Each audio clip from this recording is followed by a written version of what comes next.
Today we've got Chris Gillard here. He's head coach of the Hwcc Cricket Club. How are you, Gilly? Yeah, not too bad, Chris. Yourself? I just thought I'd catch up with you, mate. We're halfway through the year now. I just want to catch up, see how the 5 teams at Hwcc are travelling. Take it away, mate. Yeah, look, on that, 5 teams this year, which has been a first for a while at the club.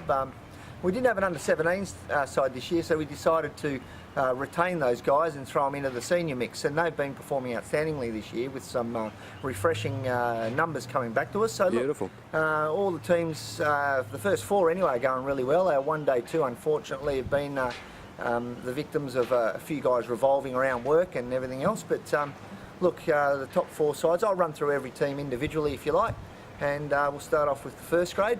At the moment, 6 games played, 4 wins, 1 draw and a tie. So look, at the moment they're going okay. However, you know, returning from the break, we're playing Wembley at home. They're the top side. We're second at the moment. Really, the boys got to just stick with what's worked for them. There's been some really fantastic, brilliant individual returns. It'd be great to get a few more from the top order, but look, they're not far away. They know that.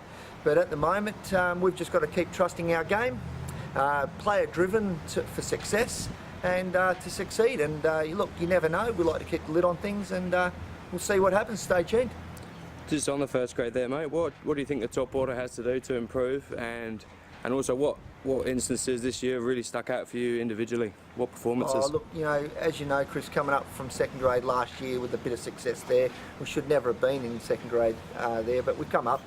I think with the guys this year, look, fantastic bunch of guys, some good talent. You know, we've got George Jackson over from England this year to add to renew our international players. Benny Hort's retired, Corey Holland's come into the mix. But look, as I said, some individual returns this year been nothing short of outstanding. And Reece Jones is leading our bowlers, and you know, collectively we're all playing our roles. And I think we can keep doing that. You know, you never know. We just treat each game individually, the old cliche. But look, we're quietly optimistic with what the second half of the season might bring. Just quickly on that, looking at Jamie Scarterfield's stats, mate, what's he done differently this year? He's absolutely firing.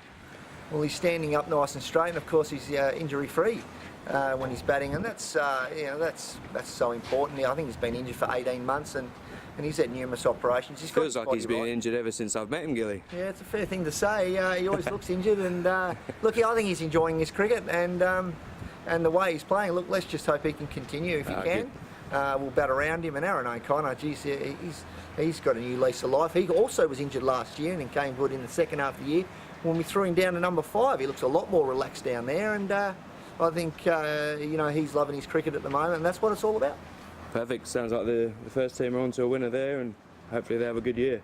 Just a quick wrap up of the 2s, mate. Yeah, our 2s, geez, they're having a lot of fun, aren't they? They're undefeated on top of the ladder, and of course they've got Wembley as well straight after Christmas. So really, you know, they've just got to keep playing the way they are. They've got to stay focused. Geez, their strengths is their bowling. How outstandingly are those boys going? You know, but yeah, it'd be nice to get the batting a little bit more consistent. Those guys know that. There's some talent in that batting lineup. We've also got to get the lineup right, and I think 5 out of 6 games they perhaps bowled first. So the last game they batted first. So we're just changing things up there to be ready in case it comes into the back end of the year when we do have to post a score. You know, and they've got to be aware of what's needed there. You know, and a lot of fun there. The guys are enjoying it. There's a lot of smiles on the faces. So they've got to go one better this year. They've got to stay hungry, and they've got to get their job done because they're thereabouts this year. Don't worry about that. I'm just looking at their stats, mate. Top of the league and a few outright wins. And that's a few without their fearless leader, Matt Weston. So yeah, more to come from the 2s, I'm sure. He'll be back for round 8, so watch out for the new Weston. If he's got any energy left from New York with the misso. Yeah, that's true. Right, just a quick wrap up there on the 5s, mate. Our 5s. Well, do you know what? They're sitting second. How good is that? They're a bunch of little scrappers. The team's changed a fair bit. We've got to settle that side a little. There's a bit of youth in there. You know, they've had a fair bit of success in the past. You know, and we want them to go one better this year. I think they can.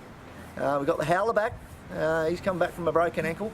So Dan Cottam is off to the AIS. So, you know, we're going to have to... Great achievement there from Dan, just quietly. Great achievement. Dan, well done. He's a hard worker. He's been studying for umpteen years now. So he's he's now gone into to the real sporting achievement there. So, look, for that side there, geez, watch this space. You just never know. A few people have written them off, including our Vice President, Frank Scarterfield. How are you, Frank? Beauty. Just on to the 8s there, mate.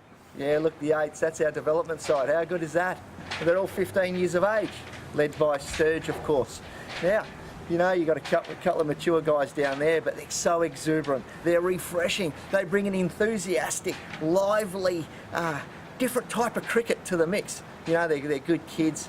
You know, some of them are playing district cricket. They come out here on a Saturday afternoon, play with the men. It's a good thing for them. You know, they've got to improve their cricket playing against men. It augurs well for their future. We wish all of them the well. Hopefully, we can retain a few here in the coming years. But look, geez, these guys, I tell you what, if they click, they're on.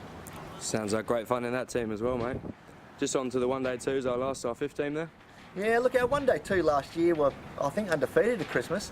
Unfortunately, as I said earlier, we've gone to the 5 sides now. Now, they've been the victims of guys working away and whatever happens, you know, in life and all these music carnivals. We've just got to develop a solution to get them right, get some permanency into their side with personnel, get them to stay there for more than 2 and 3 games. There's some good talent lying around that group, but they only seem to play 1 game in a row and then they go off and do something else. That's the way it is. That's the territory. We know that.